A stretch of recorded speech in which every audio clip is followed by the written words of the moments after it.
I think it's fair to say that shame is, and has been, for most of my life, has been an addiction for me. I'm not really sure why. I think that some people are just, that's their constitutional makeup. It's like old friends too. Sometimes those mistakes are the only thing that's connecting you to your past, and if I let go of those things, then who am I?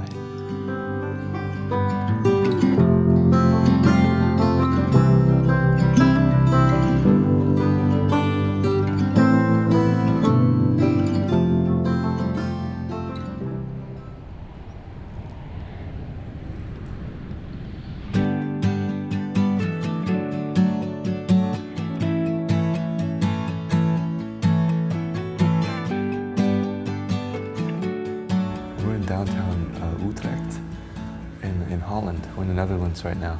Yeah, we played a festival yesterday. It was a lot of fun. It's a lot of really good bands. Got up early this morning, and we're going to Amsterdam today, so we're all pretty excited.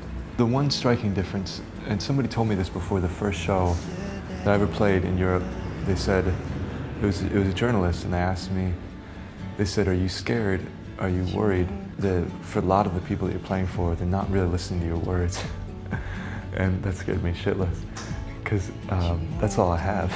I was like, well, I'm a lyricist. I'm not, I think the music's interesting, but it's not my, I'm not the Beach Boys. And I miss you like you're dead, but I never got to grieve you. The thing that I've learned over the last year, getting to play shows in Europe several times, is that the lyrics, while they're important, and they are important, even in a different language, it's the emotions that you're communicating through the music. That's the part that people understand. Even back home in the States, if somebody's connecting with it, I don't think it's necessarily just the words, they're part of it, but it's the emotion that you're communicating. Your ghost will have to leave.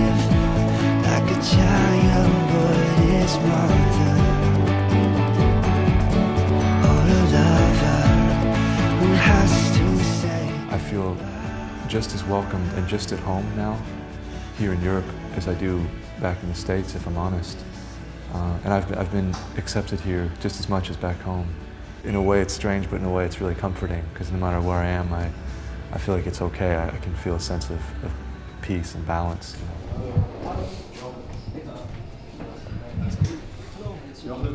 Good to meet you. I had a very hard decision a few years ago when I was finally working as a therapist. I'd finished all my degrees, and I did spend a lot of time and money doing it. But I sort of hit a fork in the road where a lot of things with music were starting to happen just out of the blue, really. And the therapy I was just really starting to get going with that too. And I thought long and hard, and I realized that the therapy profession would always be there, music might not. So the most responsible thing for me to do would be to see what would happen with music, see if it was the right thing for me to do. And I think it has been. I'm glad that I did it. But, I only want to do this as long as I feel like I should. If I don't have anything else to say, I don't want to write anymore. I'll go back and I'll be a therapist, because I loved that too. That was a dream of mine as well. So I'm happy with both, but I miss the one that I'm not doing whenever I'm not doing it. I've worked for so long just to see you mess around. What you've done, what you've done, what you've done. I want back the years that you took when I was young. I was young, but it's done.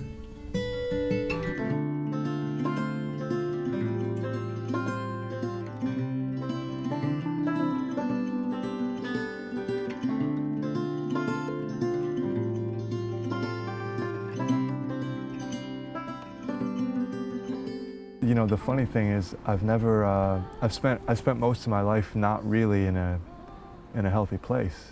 One of the most common questions I'm asked is, what was it like growing up with blind parents?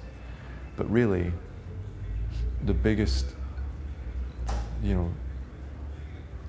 thing that happened in my whole life, the thing that I look at as being like the most definitional occurrence, was my parents got divorced and my family completely fell apart. The blind thing doesn't mean anything compared to that. I mean, it's small potatoes. Like, my parents can't see, but we were fine. You know, that wasn't like, I mean, I'm not saying that didn't have obstacles. It did, of course it did. But what happened with my family was everybody went their own ways, you know. When they split up, you know, I lost relationship with my brother, really. And, my dad and I didn't talk for years. And, you know, that's the heavy stuff. That's the stuff that made me who I am, and I didn't learn from. And if I had learned from it, you know, I would have made different choices, I think. And that's my fault. That's not my parents' fault. I don't blame anybody. I might have been a psychologist, but I don't blame my parents for everything. But I didn't learn from it. And that's why I don't think I was able to move on, and that I made the same mistakes that my folks did.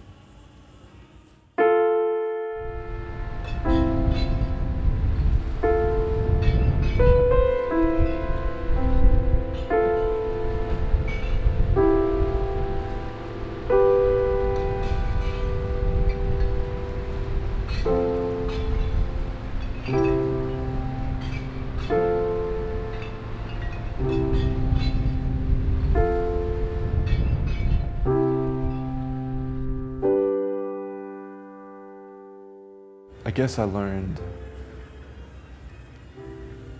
whenever everything came out, whenever she found out about the affair, and that was the worst day of my life.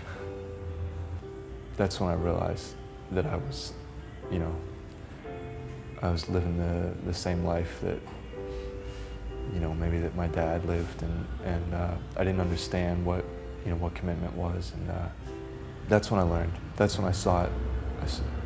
You know, I stared my demons face to face, and I realized that I was with them, and I wasn't fighting them at all.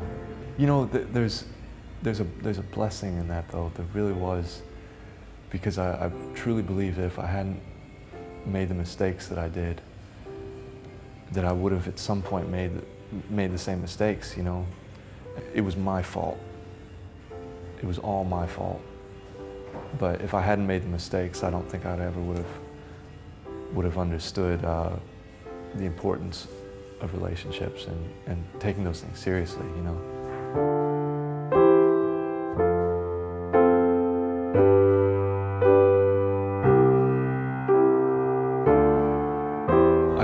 I got so hung up into the shame and the guilt of it all, and I actually kind of got addicted to that, I think.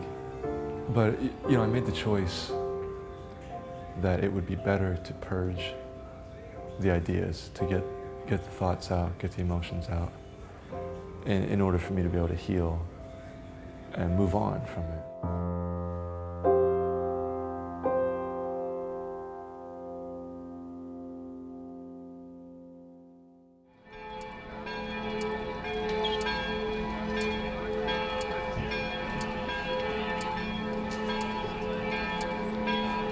We're in Münster, Deutschland, Münster, Germany, and we showed up. We knew we were playing in a church, and we showed up, and it's one of the most beautiful buildings I've ever seen in my entire life. It's incredible, and I think this is the first show they've ever had, first like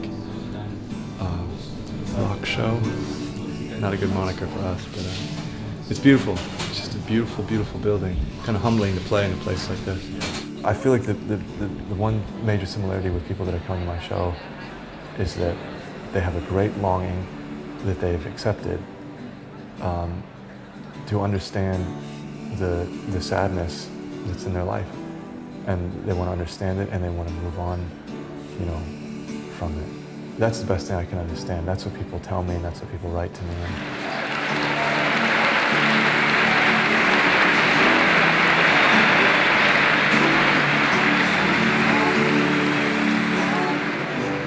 I hate to be corny about it, but I think it's a very unifying element. And you know, in therapy we call it universality. It's the idea that I am not alone when I understand that the person next to me has gone through a very similar experience. I guess part of the reason why I sing about the things I do is because I want to remind people that it's curative to acknowledge brokenness. It's curative to accept that we're not maybe to the point that we could be, or that we should be, or that we want to be.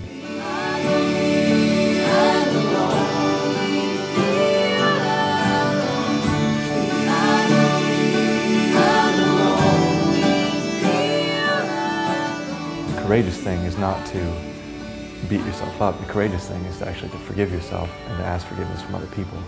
That's brave. And I was a coward. And I didn't have the tenacity or the vigor or the courage to say I was wrong.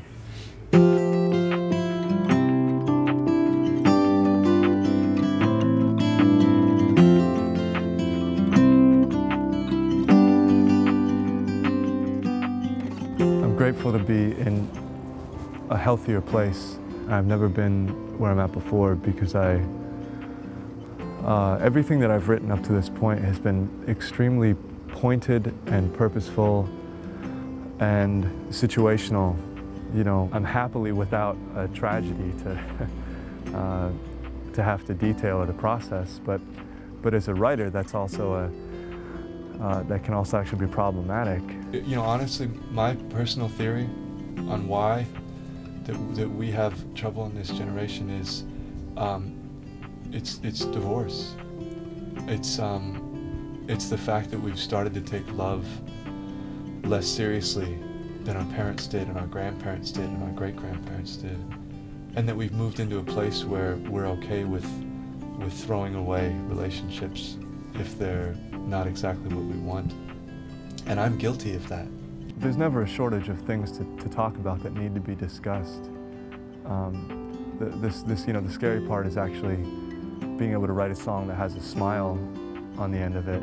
But yeah, so it's, you know, it's a mix. It's exciting, but just in general with my life, it's just scary. It's just more unknown. It feels more out of control.